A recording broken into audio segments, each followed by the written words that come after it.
Welcome back to the Skating Penguin Network, everyone. It is Robbie here, joined by Snail as always, and this is our first postseason um, show. I guess it's not even really a recap show, but I mean, it maybe is if you were coming off watching the Wild and Avalanche play their Game 4 of that series, a 5-2 Avalanche win in a pretty entertaining game. But as we were saying before we hit record here, did not expect Colorado to just run their way through that series. It is now 3-1 in favor of the Avs going back to Colorado for Game 5.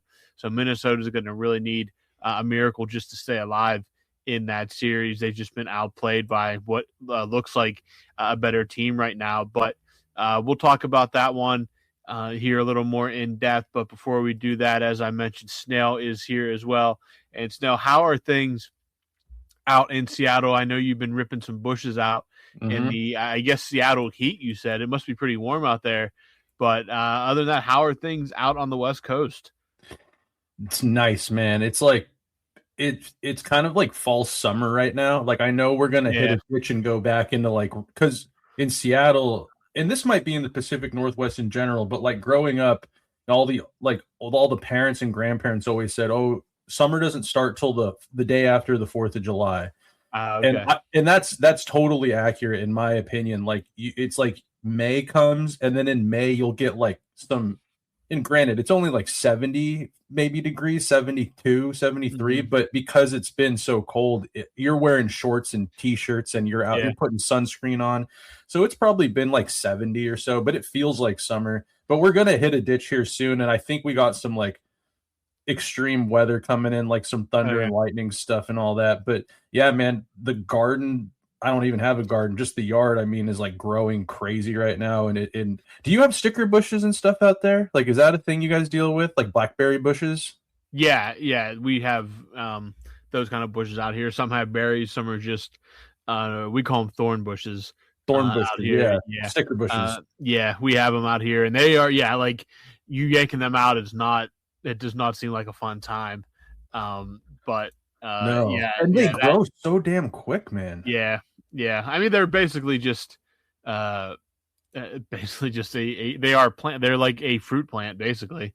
Yeah. So yeah, getting them out definitely does not seem like a fun time. So no. Yeah. So, but how are things out east, man? How are things in Pennsylvania right now? Paint us a picture. Actually, I guess a lot of the people that probably listen to this are in and around the like Brian. They're in and around Pittsburgh. But what's it like out there right now? Is spring sprung out there? Is it hot yet? It's not hot yet. Next week is supposed to warm up a little bit more. We have to get through this week of like below 70s temperatures, but starting like Saturday and through the weekend and into next week, the temperatures are supposed to kick up to more like a spring or even early summer type feel.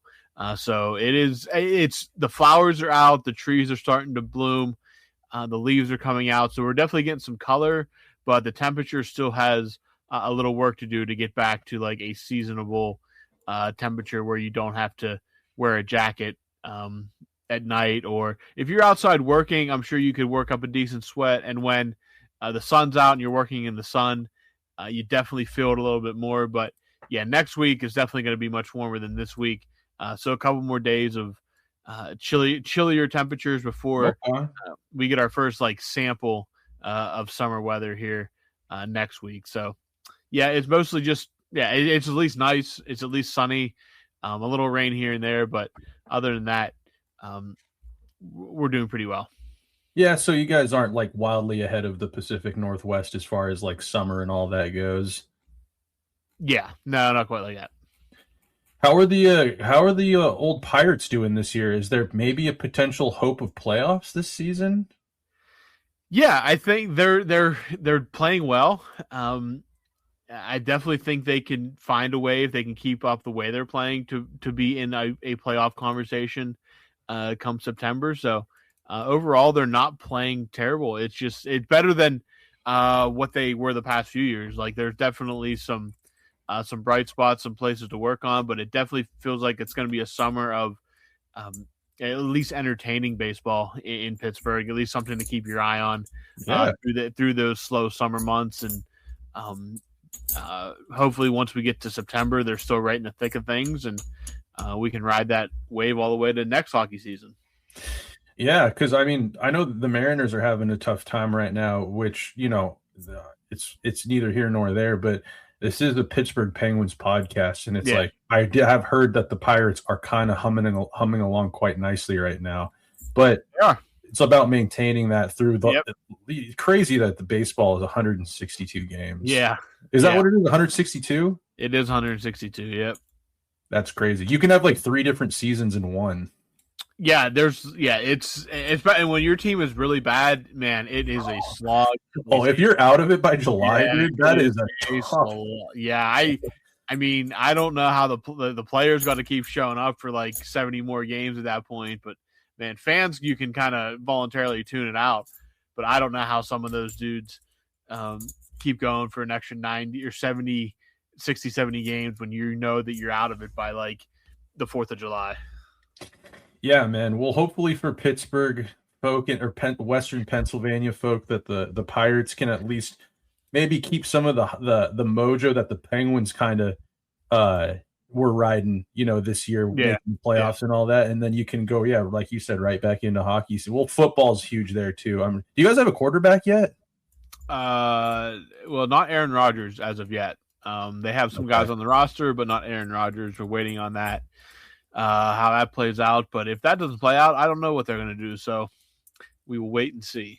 And don't you guys have a new coach now too? Yeah. Wow. Yep. A lot of turnover, a lot of new things happening out east. It is. Yeah. Well, out west for a lot of people, but it's out east. Yeah. Out east for you. Yeah. But no, I mean, times are good out here. Weather's good. If you guys have been paying attention to the playoffs at all. Obviously, Carolina took care of business in 4 against the Flyers. That did feel good. Yeah, it's a little hurt feelings on our end, but it was. Of course, it is. I'm petty, man. I texted my buddy. I said, like I told you, Daryl Sutter, waste of 8 days. That's what I said it was going to be, and it actually came to fruition, which never happens for me. So that was nice to see. Yeah, I love seeing Zegras sulk and have a pity party. I liked Zegras too before he was on the Flyers, and now I'm a little like, there's a deep hatred already for that squad. Yeah, it didn't take long. That's for certain. But Carolina takes care of them in 4. Carolina is 8-0 in the playoffs. They have not lost. Has that happened before? I think they said it's happened like once since like 1970 or something like that. It's like the second time or something like that. Yeah, it does not happen very often. Colorado had a chance to do it, but they lost their that would have been their 7th game. They lost to Minnesota in game 3 of that. Yeah. But yeah, that series, we mentioned that Colorado's up 3-1 in their series. The series that got started last, Buffalo and Montreal, is currently 2-1 Montreal heading into game 4 in Montreal. Quite a series there as well. The Bell Center was absolutely rabid the other night in game 3. Crazy atmosphere there. And then out west, you have Anaheim and Vegas deadlocked at 2-2 after 4 games. That's been a good series, man. That's very good series. Better than I thought it would be. Yeah, best of 3 now to bring this one home. So we're going to get at least 6 there. And that, it's been an extremely entertaining series as well, because like Vegas lands a punch, but Anaheim and those young guys hit right back in these games that they've won. It's been wildly entertaining hockey out there as well. That kind of series feels like it kind of gets lost in the shuffle a little bit because you kind of forget Carolina's even playing because they've been 8 up, 8 down. Buffalo Montreal obviously has been good theater, but they got started late. And then all the eyes were on Colorado, Minnesota, and that one suddenly 3-1. So that one could be over, I think, as early as Wednesday night, assuming that's what the schedule works out. But we could be very well here within a week looking at conference finals matchups here. So, Yeah, man. I feel like right now it seems that Carolina and Colorado are just headed towards each other in the same. It feels like it. But I wouldn't mind a mix up. You know, like I'd like to see, the Habs or the Sabres, that would be kind of an exciting storyline. But it just feels like the well-oiled machine that Carolina is. They can. I don't. They do this every year. They get to this conference final and then they absolutely soil themselves. But you look at like the Habs, dude. They're an exciting team that's got depth right now. The Sabres have. I don't know. They've been a little bit more lackluster for me in this round. That one game, Tage Thompson did not look good, and they had a. Oh yeah. It's funny, these little guys like Minnesota, they're missing that Eriksson Ek dude, that their number one center, and they got to shut down defenseman Brodin, who are out. And you can see without those two guys, they can't keep up with the Avalanche. It seems like they're missing that punch kind of. Yeah. And dude, I was going to ask you too, just quickly, what's your take on old Mitch Marner having himself a playoffs out in Vegas, away from the bright lights of Toronto? I mean, it's probably not really surprising. I mean, we know. I mean, he's just doing a 10-year later Phil Kessel is all he's really doing. Exactly. I mean, nothing. I mean, you really shouldn't be surprised. You know the good players in there. I think it just comes back to Toronto. I mean, that's a place right now where, well, Toronto obviously did get some puck luck, I guess we'll call it. In terms of winning the draft lottery and by all, like, very likely taking Gavin McKenna number one. But yeah, but I mean, you get, that's why you gotta, I think if you're Kyle Dubas, like, make Austin Matthews' phone ring. Like, dude, why not? I mean, it's worked before. I mean, Marner's doing it now. Heck, even I'd take a waiver on Willie Nylander. Obviously. I'd sniff on that Matthew Nyes. Nyes, like, I mean, these guys, Marner, we always knew he was talented. He just needed to be out of Toronto that does not choke. Like, Vegas is a battle-tested and proven team. Like, I'm not saying that they're a Cup favorite or anything like that. I don't think they're as good as Colorado. I don't know if they're going to beat Anaheim for that. But like, I mean, if they lose to Anaheim, it's not going to be Mitch Marner's fault. That's for sure. He's leading the playoffs in points, I think. He had a hat trick in the playoffs. I mean, he did. I don't know. Austin might have had one in his 10 years so far in Toronto, but a playoff hat trick, I don't even know if that's happened for the Leafs, because you'd have heard about it from the top of the mountains or whatever they have up there. From atop that, what's that thing called up there? The CN Tower. Oh, the CN Tower. All about it, man. Yeah. Marner, it's not surprising. I mean, it's been done before. He's just, like I said, he's just doing a replay of what Phil Kessel did when he left and came to Pittsburgh. Like, it's nothing surprising from in my eyes. I kind of expected from Marner, and he's absolutely delivered. And I'm sure Toronto fans are absolutely beside themselves about it. But I don't know. I think it's very funny. Obviously, a little Schadenfreude for Toronto there, but Robbie, if you're a member of the media up there, or if you're a fan that constantly doubles down and says that it's not, you should be lucky to play here. It's like the media is really, if you don't perform as a player, why is it the media's fault? I mean, like, after seeing just the history of like players leaving, Toronto and having success elsewhere and never wanting to re-sign there, or other players kind of choosing teams in different like non-hockey markets to go, take their services. I mean, how do you keep defending it at this point? I don't know. I mean, again, that's what they're paid to do, though. I mean, that's kind of what they're paid to do. These are the same guys that got all wimpy about Jakub Dobesh after Game 3. I mean, the same people that were complaining about him celebrating goals. It's I heard about that. Yeah, it's what they're paid to do. They're going to defend Toronto. That's what brings in the clicks. That's what brings in the eyes, and that's what gets their paycheck. So that's just what they're going to do. Yeah, that's unfortunate, because I feel like everyone outside of that bubble sees it so clearly. It's like, dude, you guys do these guys a terrible disservice at times just by asking them insane questions and going at players, not asking they're not Dan Kovacevic who's in the locker room Yeah. just going, "Hey Sid, how's it going? What'd you think about this play Yeah. here?" They're like, "Why do you dress like that before the game? And how do you back up your play after?" It's just like they go at players. It's very confrontational and kind of high strung. I don't know, but we don't. This isn't a Toronto podcast, but watching Mitch Marner and seeing how he's so settled in and he's playing so well, and like you said, it's a Phil Kessel situation. He slots in at the second or third line at times. He just goes out there, distributes, scores goals, solid defensively, and he shifts over, goes back to the bench. He's playing with Jack Eichel. He's playing with Mark Stone's as captain, like a great captain. I think, not my favorite player, but definitely a good NHL captain in the league.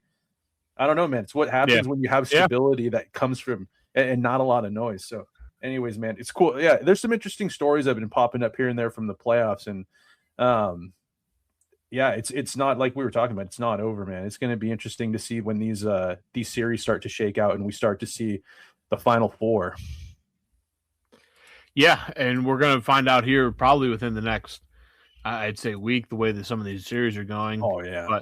But yeah, as for the Penguins, not too much, but there are two signings to talk about. And we'll start with one that I'm surprised. I'm surprised both of these were done so early. Not that I expected neither of these guys to return, but we'll start with fourth line stalwart Connor Dewar. Love it. Connor McDewar.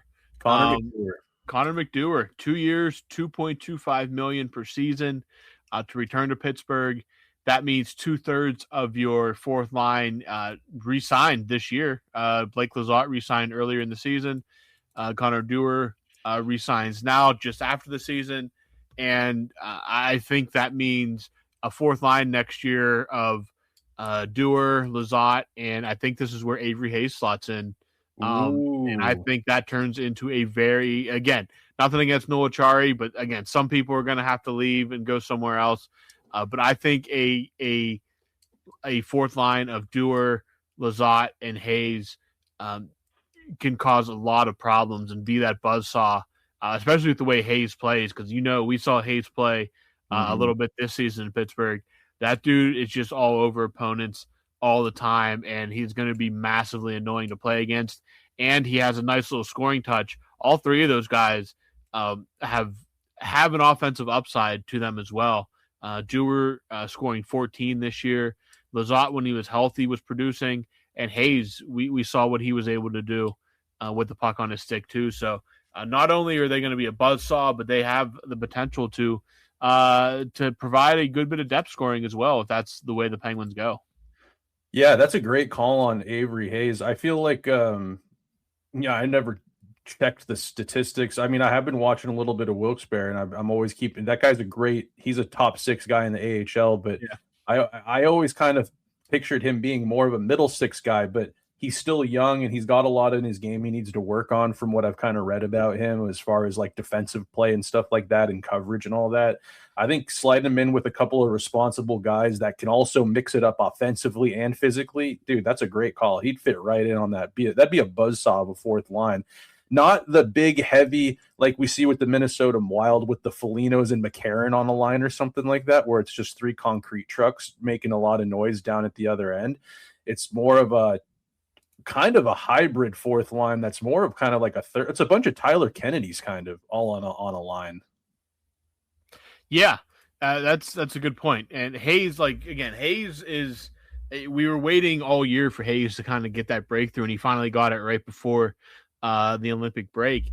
We thought he'd be a guy coming out of camp, but it didn't work out that way. But in the AHL this year, great season in the AHL with the Wilkes-Barre Scranton Penguins and playing really good in the playoffs right now, as well as they get ready for their next opponent here. So, yeah, I think having Hayes jump in and just fill that Achari slot, it makes perfect sense. Dewar, 14 goals this year, big time performance from him. Lizotte, the biggest thing is just stay healthy. The 2 long absences this year, and you could see the effect it had on the Penguins. A huge part of what they do defensively to shut down games and on the penalty kill. As long as he can stay healthy, that fourth line again, I think it's just going to be exactly what we saw this year and just drive other teams nuts, just not to just be a buzzsaw, and it just create chaos, draw penalties, kill penalties, score goals, and just really be an effective part of making the Penguins a very good team up front at the forward position. For sure, man. 14 goals too. I didn't know that was the end of the year. That's good for a guy with the limited minutes that he plays and not on the power play. Like he's young. He's got, like, we call him Connor McDewar for a reason, because every once in a while you just see this like wicked release he's got. And he did that spinnerama backhander this year, back like highlight reel goal. It's like, yeah, dude, that's a versatile guy that can play with some physicality and a little bit of edge and kill penalties. The penalty kill was so good all season too. So I like that he also didn't try to, like, not that he would have tried to take the Penguins to the cleaners, but he could have gone to the open market and seen what's out there. But he said, hey, I'm a young guy. I can be a bottom six guy. I can probably be a middle six guy. I'll fight. I'll take $2.5 million for a couple of years, and let's call it, at 29 years old, I'll re-up and I'll try to maybe cash in for a longer deal. But he wants to stay in Pittsburgh. I like it. Yeah, absolutely. Again, he's going to be 27 here in a couple weeks. 14 goals and 16 assists as well. He scored 2 goals in the playoffs, both in games that the Penguins won. So yeah, a good solid performance from him this year, and a good find by Kyle Dubas. A savvy trade to get that done. Again, coming from Toronto, he never worked with Dewar in Toronto. He was gone by that point. I was just going to ask, was he there? Dewar was in Toronto, but I just don't remember. I think he was there the year was that the year they loaded up with like Ryan O'Reilly and I think that was because he only played. Yeah, he was definitely. Yeah, I think he came the season after Dubas left. I think is when he came there. But no, he had a strong couple years in Minnesota. Showed some decent offensive flashes, but this year he just completely exploded. I mean, 30 points in 78 games as a fourth liner is pretty impressive, and getting that back for $2.25 million is a good bit of business by the Penguins, and a nice start to the offseason. Obviously, it's going to be a busy offseason, a lot of things to take care of, a lot of moves to determine the course of how they're going to build off making the playoffs this year. The Evgeny Malkin question's obviously still out there, but a nice little bit of business to get Dewar signed and ready for next year. So that means basically you have your fourth line ready to go with Lizotte under contract, Dewar under contract, and I'm assuming Avery Hayes ready and waiting there as well to be that fourth guy. And then on the blue line, Ilya Solovyov resigns on 1-year deal. Did they resign him? Yeah, he was the same day. Him and Dewar were announced literally about the same time. Solovyov came over in the I think he was in the Kulak trade, if I'm not mistaken.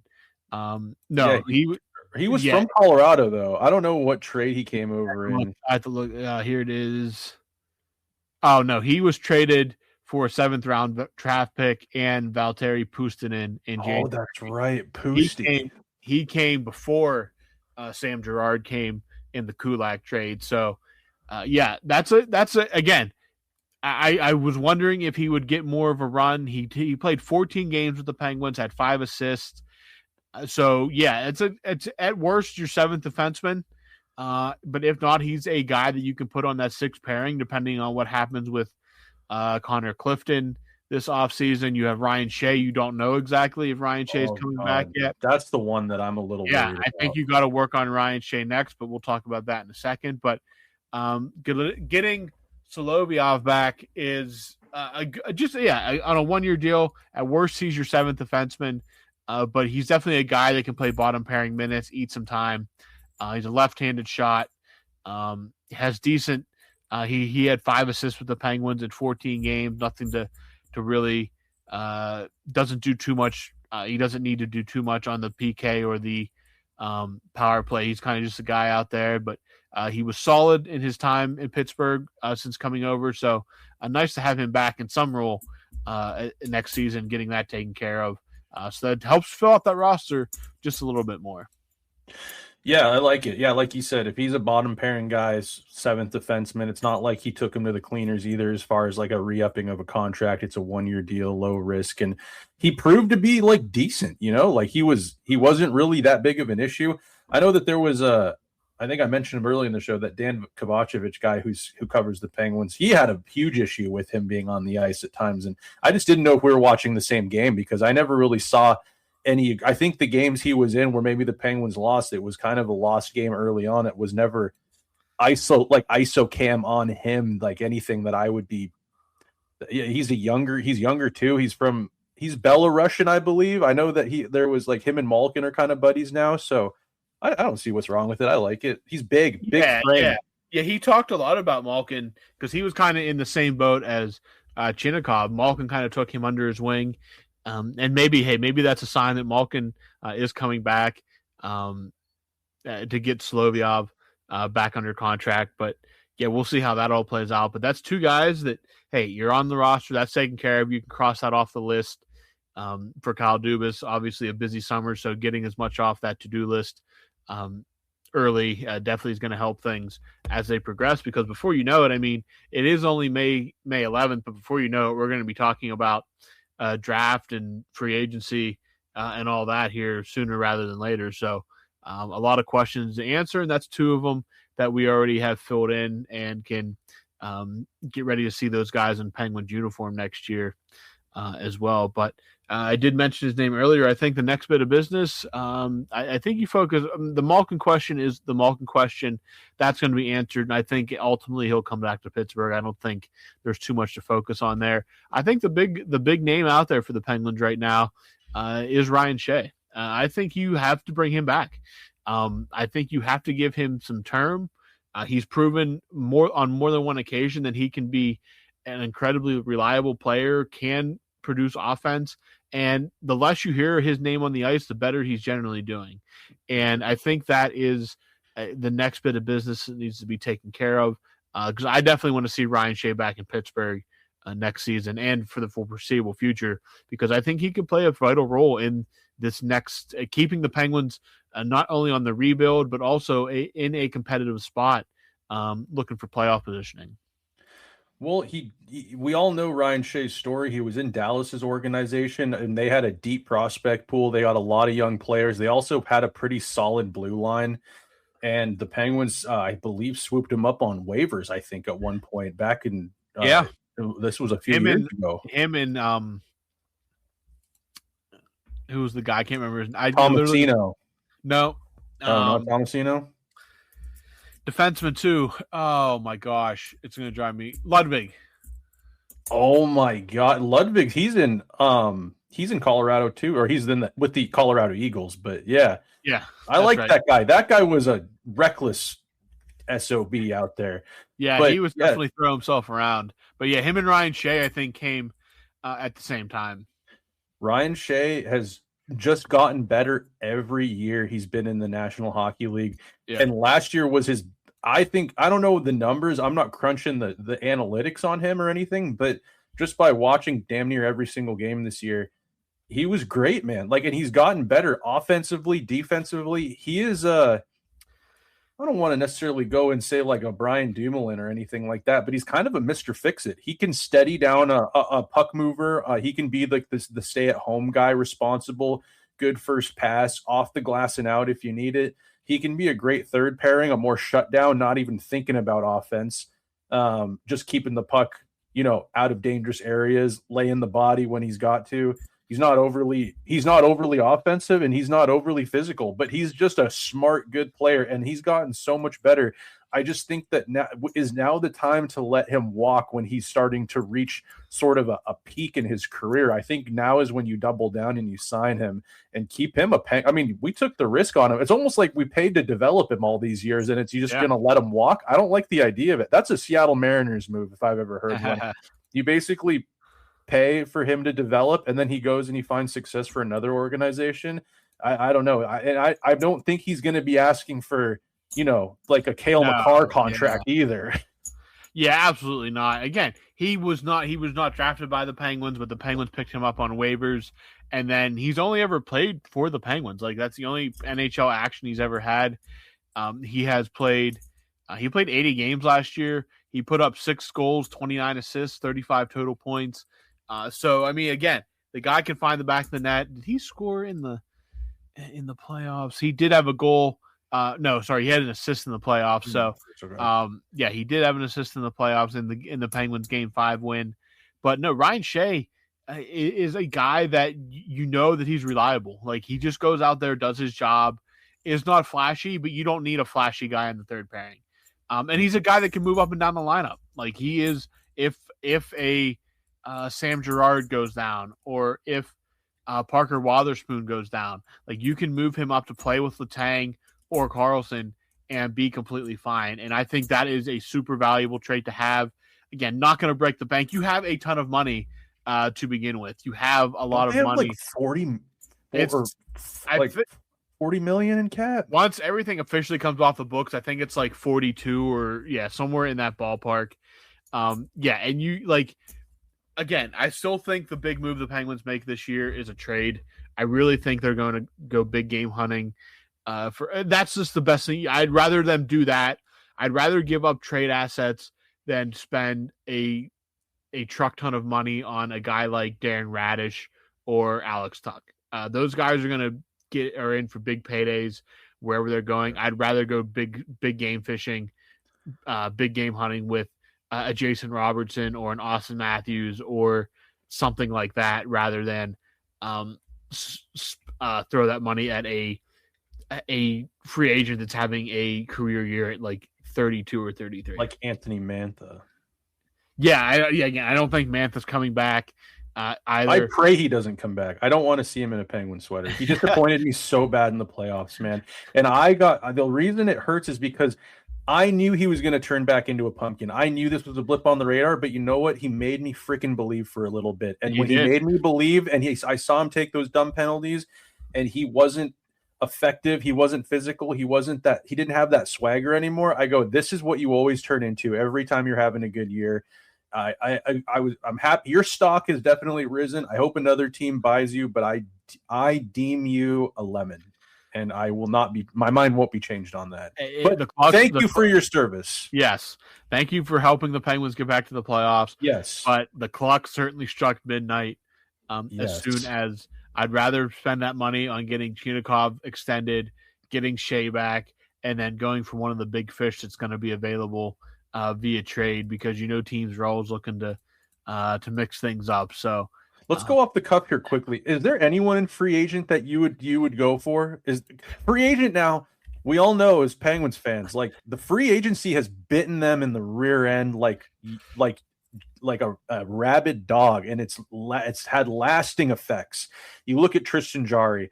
You look at what's his name? The big dude who's in the AHL, the defenseman who played for Colorado in New Jersey. I can't believe I'm spacing on his name right now. He's from Nova Scotia. Plays for the Penguins? Yeah. The tall dude. Ryan Graves, free agency signing. Bit them in the rear end. Is there anyone in free agency you'd sniff on? Because I was actually talking with dear friend Brian. He messaged me on Instagram a little while back, and we were chatting about, and he asked me who I'd go for, and he was like, let's go get Jason Robertson. Let's go get friend of the show, Brian, I should say. Jason Robertson, Austin Matthews, and there was one other guy he mentioned. I can't remember. But I went the route of free agency, and I'm like, they've got money to play with. And I had a couple names I dropped. So I just want to know, off the cuff, is there anyone in free agency you're willing to hand over some term and money to? So I think the one guy that's going to be that you're going to have to circle, and I don't know what the contract would look like, but you're going to have to watch Mason Marchment. Yes, indeed. Kyle Dubas has already been on record saying that biggest mistake. his biggest mistake was letting Mason Marchment go to Florida. He deeply regrets that move. Other than that, I'm just looking at like the top. Darren Radish, no. Tuck, no. Mantha, no. John Carlson, no. Charlie Coyle, no. Thank you. I mean, Charlie Coyle's another guy. Maybe he had a decent year. He's an all right third liner, I think. But to me, I'm not throwing term and money for a guy that is largely just kind of a very pedestrian player. One guy I think that you could keep an eye on if you can get the numbers right. I'm talking like a year or two contract, 1 or 2 years. Victor Arvidsson. I think is a guy, 25 goals this year. I think is a guy that could fit in this team. I think he could be like this year's Mantha. Not the size of Mantha, but I think that he could fit in there. He's fast, man, and he can score. He is. But other than that, like, it is not a good, not a great free agent class. Everybody signed. Like, everybody basically signed.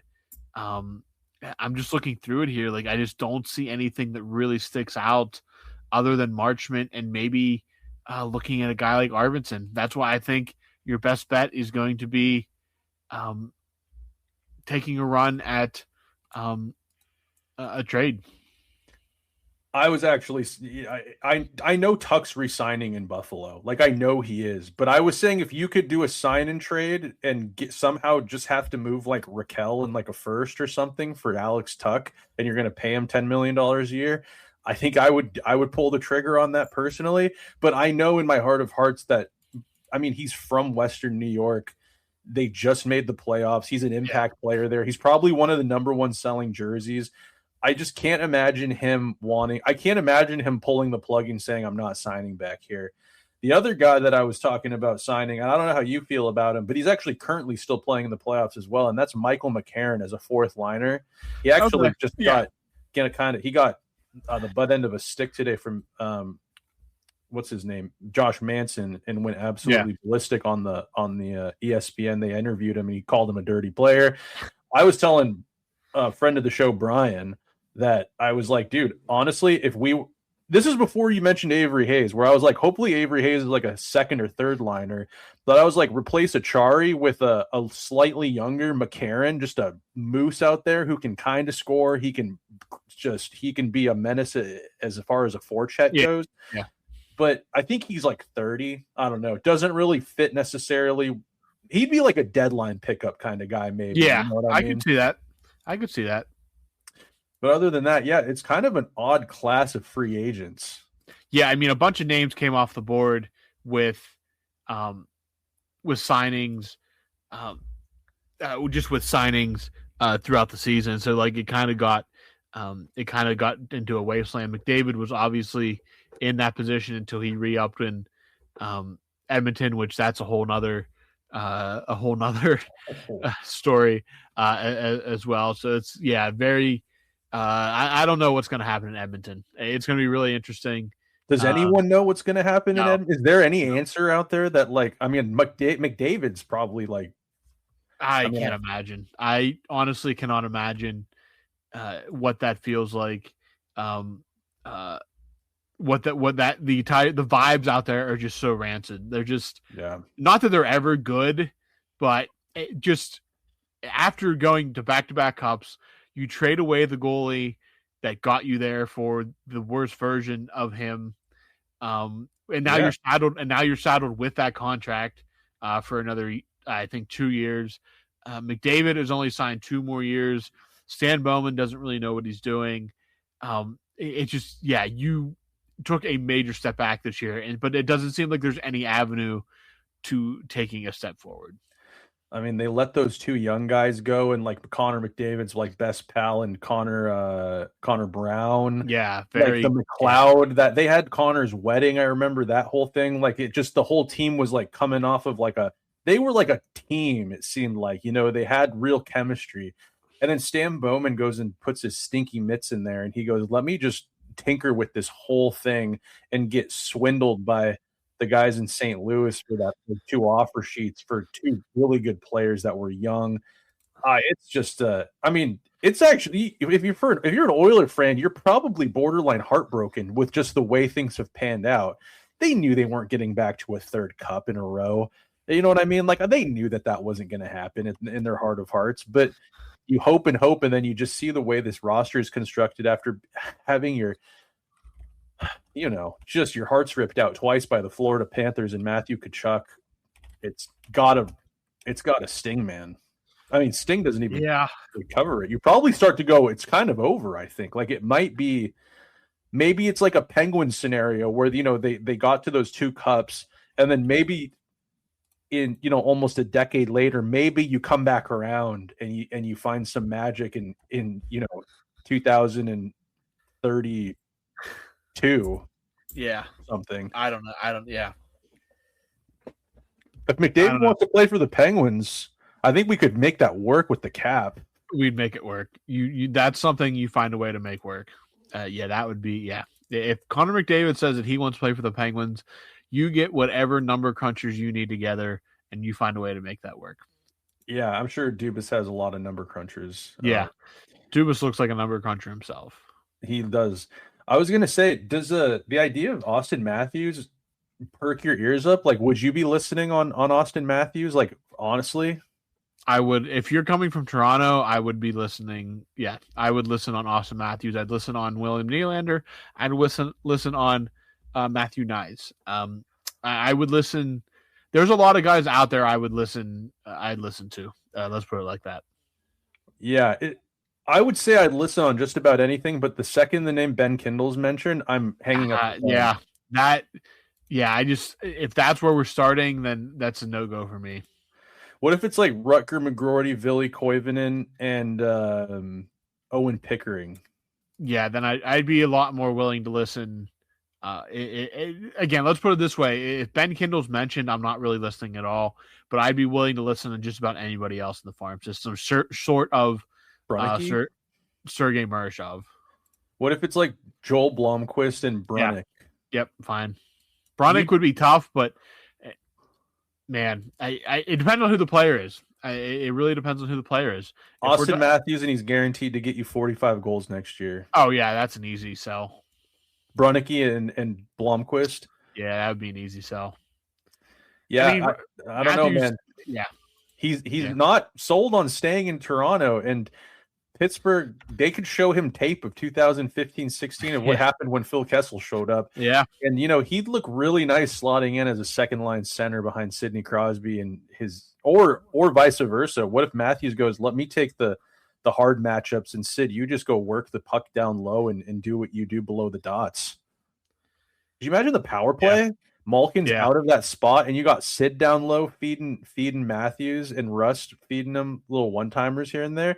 I've complained about this for like 7 years. They haven't had a one-timer option on the left side when it's not Malkin I know Sid can shoot the puck fine, but they haven't had that like lethal one-timer for like quite a while. No, again, Malkin doesn't have that one-time ability, obviously, like he used to.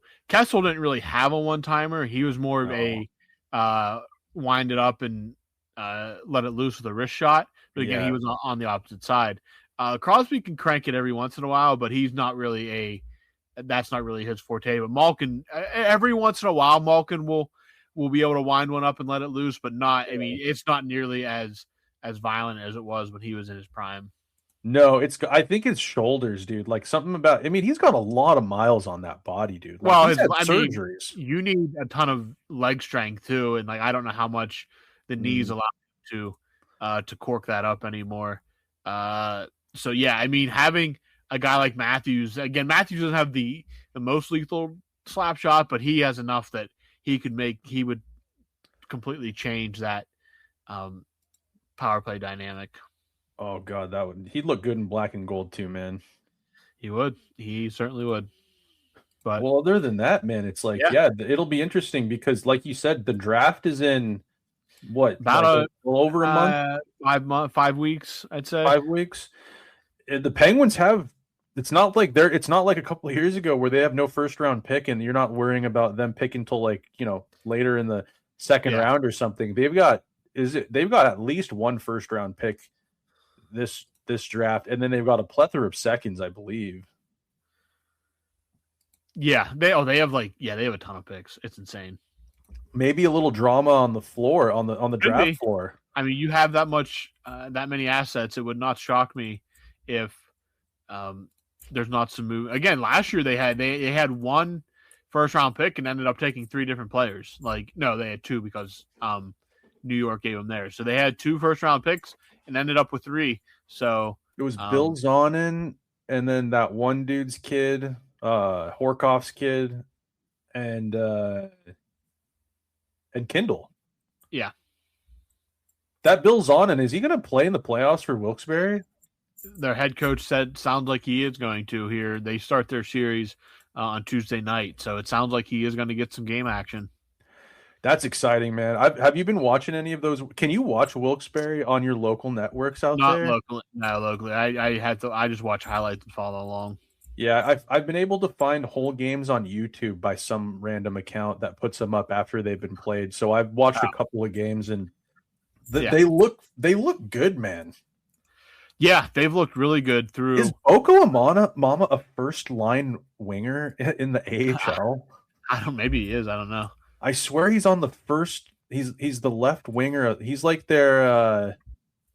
I don't know. Maybe he's like their Bill Guerin or something. He's like the power forward, like enforcer type guy who can pot in a few goals here and there. But Rucker McGroarty had a great tip in front of the net that won the game. I mean, dude, there's been some exciting stuff, and it's all these young guys that are, Brunick looks great. He's kind of looking like he's going to be that like Chris Letang replacement puck mover. Yeah. Well, we'll have to hop in and cover that series here at some point. Maybe we'll hop on and have a Baby Penguins episode. But other than that, man, yeah, these series are still going on. There's still a lot of questions to be answered as far as the roster for the Penguins. But things will start to trickle through here, I'm sure, in the coming month. Yeah, it's going to get very interesting, especially after this round when you have only 4 teams left, other teams starting their offseason business. It's going to get very interesting very quickly. So we'll be here to talk about it all. Not much going on now, obviously, with the Penguins out, but hey, maybe they'll give us a little nugget like they did with getting Dewar re-signed. So hopefully we have more to talk about that before we get into the meat of the offseason here in about a month.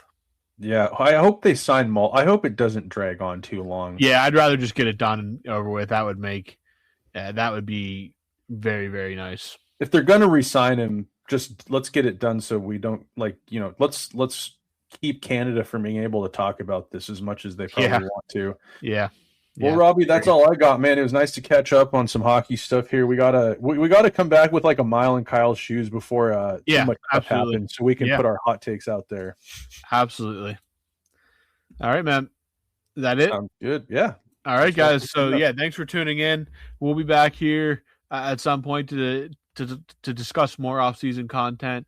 But until then, you guys take it easy. So for Snail, I'm Robbie. You guys have a good week.